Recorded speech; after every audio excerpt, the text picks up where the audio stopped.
بسم اللہ الرحمن الرحیم۔ السلام علیکم۔ مور جتنا اب خوبصورت ہے، اس سے کہیں زیادہ جنت میں خوبصورت تھا۔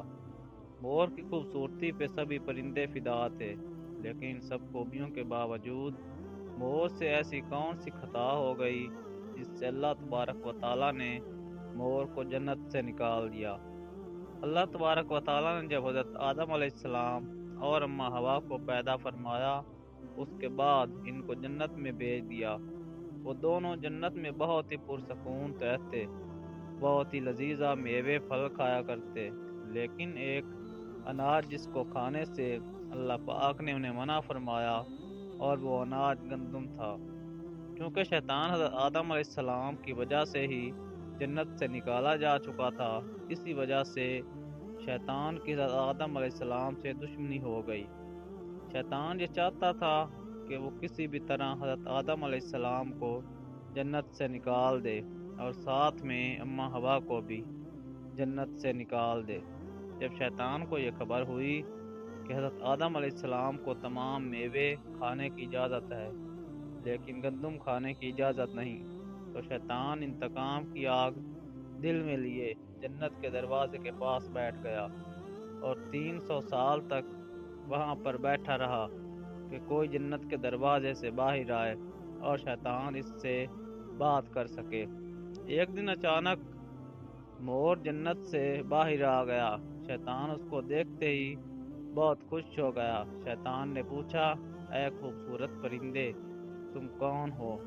مور بولا، میں مور ہوں، اب تم اپنا تعارف کرواؤ۔ شیطان نے جواب دیا کہ میں عالم کروبیہ کا ایک فرشتہ ہوں، میں ایک پل بھی اللہ تعالیٰ کی عبادت سے غافل نہیں ہوں، میں چاہتا ہوں کہ میں جنت جاؤں، وہاں کی نعمتوں کا اپنی آنکھوں سے مشاہدہ کروں۔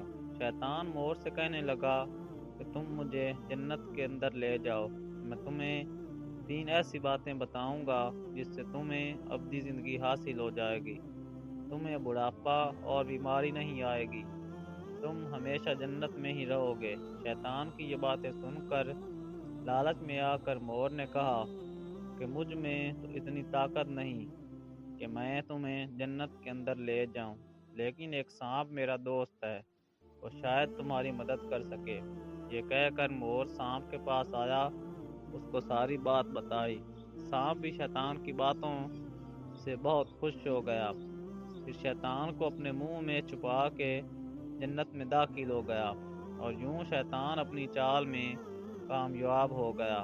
جنت کے تمام نگہبانوں کو یہ معلوم تھا کہ شیطان یہ چال چل رہا ہے اور جنت میں داخل ہو چکا ہے۔ فرشتے شیطان کو جنت سے نکالنے لگے، تبھی اللہ تعالیٰ کا حکم ہوا کہ اس کو ابھی تک جنت میں ہی رہنے دیا جائے۔ وہ فرشتے اللہ تبارک و تعالیٰ کے حکم سے رک گئے۔ شاید یہ حضرت آدم علیہ السلام کا امتحان تھا۔ شیطان حضرت آدم علیہ السلام کے پاس اور اماں ہوا کے پاس جا کر اپنی محبت کا اظہار کرنے لگا۔ وہ دونوں ہی شیطان کو پہچان نہ سکے، کیونکہ ماضی کے مقابلے میں شیطان کی شکل تبدیل ہو چکی تھی۔ شیطان کہنے لگا کہ میں چاہتا ہوں کہ آپ دونوں ہمیشہ جنت میں اسی طرح زندگی گزاریں، ہمیشہ خوش رہیں۔ حضرت آدم علیہ السلام اس کی بات بہت غور سے سننے لگے۔ شیطان نے کہا کہ اگر آپ میری بات مان جائیں تو آپ کو جنت کے اور بھی تمام سہولتیں ملیں گی۔ حضرت آدم علیہ السلام شیطان کے بہکامے میں آ کر کہنے لگے، یہ کس طرح ممکن ہے؟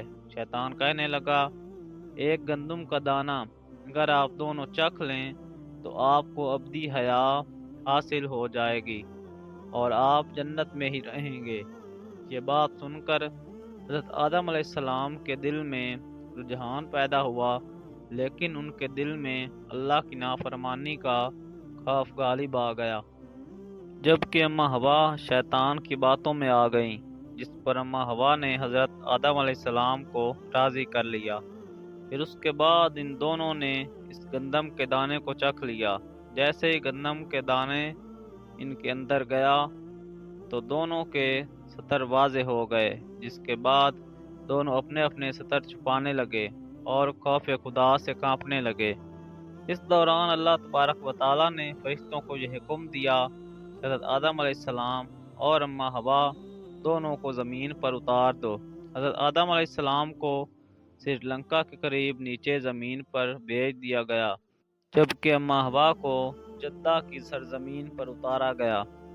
جن خوبصورت پیروں سے چل کر مور شیطان کو جنت کے اندر لے کر آیا تھا، وہی خوبصورت پاؤں اللہ پاک نے مور سے لے لیے۔